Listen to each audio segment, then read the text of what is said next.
1977 பூமியை நோக்கி வந்த வாவ் சிக்னல். இந்த சிக்னலை வேற கிரகங்கள்ல வாழக்கூடிய ஏலியன் தான் நம்ம பூமிக்கு அனுப்பிச்சிருக்குன்னு நிறைய ஆராய்ச்சியாளர்கள் நம்புறாங்க. இது உண்மையா பொய்யா? ஜேம்ஸ் வெப் டெலஸ்கோப் ரீசெண்டா கேப்சர் பண்ண ஒரு புரோட்டோஸ்டார். இதை பத்திலாம் தான் இந்த வீடியோல பார்க்க போறோம். ஸோ வீடியோவை ஸ்கிப் பண்ணாம பாருங்க. Welcome back to White Art Media. August 15, 1977 Ohio State யூனிவர்சிட்டியில் இருக்கக்கூடிய பிக் ஹேர் ரேடியோ டெலஸ்கோப் மூலியமா ஒரு ஸ்ட்ராங்கான நேரோ பேண்ட் ரேடியோ சிக்னலை டிடெக்ட் பண்ணாங்க. இந்த ரேடியோ சிக்னலை எக்ஸ்ட்ரா டெரஸ்ட்ரியல் இன்டெலிஜென்ஸை பத்தி தேட சொல்ல கண்டுபிடிச்சாங்க. இந்த சிக்னல் 72 செகண்ட் வரைக்கும் நீடிச்சிருக்கு. இந்த சிக்னலை அப்சர்வ் பண்ண சில நாளுக்கு அப்புறமா ஆஸ்ட்ரோனமர் ஜெரி ஆரியமன் என்ன பண்றாருன்னா, அந்த சிக்னலை கம்ப்யூட்டர் மூலியமா ஒரு ரீடபிள் பிரிண்ட் அவுட்டா எடுக்கிறாரு. அதுல வந்த லெட்டர்ஸ் 6EQUJ5. இதுதான் இந்த வாவ் சிக்னல் சொல்றாங்க. இந்த சிக்னல் நம்ம பூமிக்கு சஜிடேரியஸ் டைரக்ஷன்ல இருந்து வந்திருக்கு. இந்த சிக்னலை வேற்று கிரகத்துல இருந்து ஏலியன்ஸ் நமக்கு அனுப்புன சிக்னல்னு நிறைய பேர் நம்ப ஆரம்பிச்சாங்க. ஆனா பல ஆராய்ச்சியாளர்கள் இதை ஏத்துக்க மறுத்தாங்க. அதுக்கு பதிலா இந்த சிக்னல் எப்படி வந்திருக்குன்றதுக்கான ஒரு சில தியரிகளை முன் வச்சாங்க. ஒரு சில ஆராய்ச்சியாளர்கள் இது நம்ம ஸ்பேஸ்ல நார்மலா நடக்கக்கூடிய காஸ்மிக் ஈவெண்ட்ல இருந்து வரக்கூடிய சிக்னலா இருக்கணும்னு நம்பினாங்க. ஒரு சிலர் இது நம்ம பூமியில இருந்து வந்த கிராஸ் சிக்னலா இருக்கணும்னு நம்பினாங்க. ஆனா இந்த கோட்பாடுகள்லாம் பெருசா எடுபடல. வேற்று கிரகவாசிகள் தான் இந்த சிக்னலை அனுப்புனாங்கன்றதுல ரொம்ப உறுதியா இருந்தாங்க.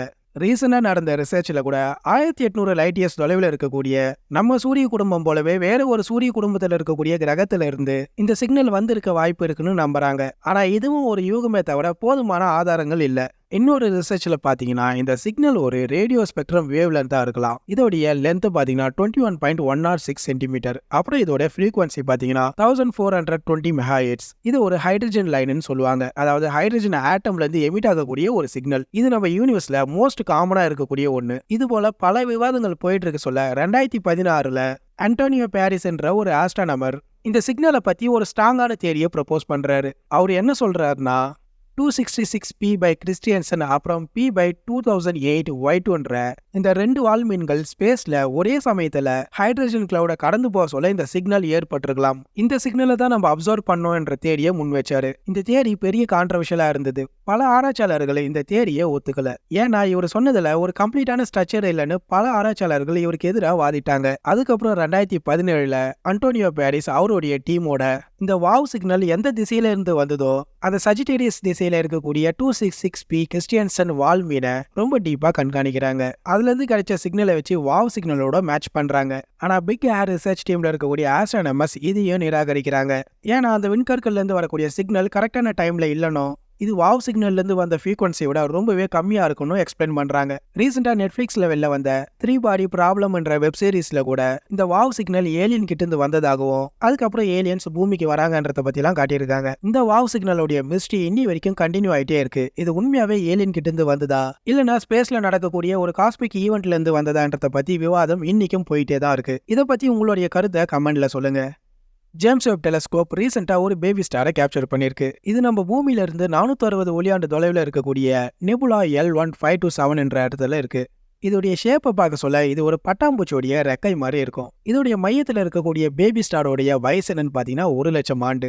இதை சுத்தி கேஸ் கிளவுட்ஸ் இருக்கிறதுனால நமக்கு பட்டர்ஃபிளை ஷேப்ல தெரியுது. இந்த பேபி ஸ்டார் ஒரு நட்சத்திரமா மாற இன்னும் பல மில்லியன் ஆண்டுகள் தேவைப்படும். பொதுவாகவே இந்த குழந்தை நட்சத்திரங்களை சுற்றி இருக்கக்கூடிய கேஸ் எல்லாமே டார்க்காக தான் இருக்கும். ஆனால் இந்த கேஸ் பட்டர்ஃப்ளை ஷேப்ல க்ளோ ஆக காரணம் என்னன்னு பார்த்தீங்கன்னா அந்த நட்சத்திரம் ப்ரொடியூஸ் பண்ற ஷாக் வேவ்ஸ் கேஸ் மேலே பட்டு அது க்ளோ ஆகுது. இதுல நமக்கு தெரியிற blue colour carbon based molecules. இதை பாலிசைக்ளிக் ஆரோமேட்டிக் ஹைட்ரோ கார்பன் சொல்லுவாங்க. இந்த இமேஜை James web telescope MIRI use பண்ணி தான் கேப்சர் பண்ணுச்சு. அதாவது பவர்ஃபுல் மிட் இன்ஃப்ராரெட் இன்ஸ்ட்ருமெண்ட். அதே போல இந்த இமேஜை நியர் இன்ஃப்ராரெட் ஸ்பெக்ட்ரம் யூஸ் பண்ணியும் கேப்சர் பண்ணிருக்கு. அதனால தான் டாப்ல இருக்க கேஸ் ஆரஞ்சு சன்செட் கலர்ல நமக்கு தெரியுது. இது மட்டும் இல்லாம ஜேம்ஸ் வெப் டெலஸ்கோப் ஒரு 5 ஸ்டார் கிளஸ்டரை கேப்சர் பண்ணிருக்கு. இந்த 5 ஸ்டார் கிளஸ்டரும் பிக் பேங் நடந்து 460 மில்லியன் ஆண்டுகளுக்கு அப்புறம் உருவாகி இருக்கு. இந்த ஸ்டார் கிளஸ்டர் தான் இதுவரையும் கண்டுபிடிச்சதுலயே ரொம்ப பழசு.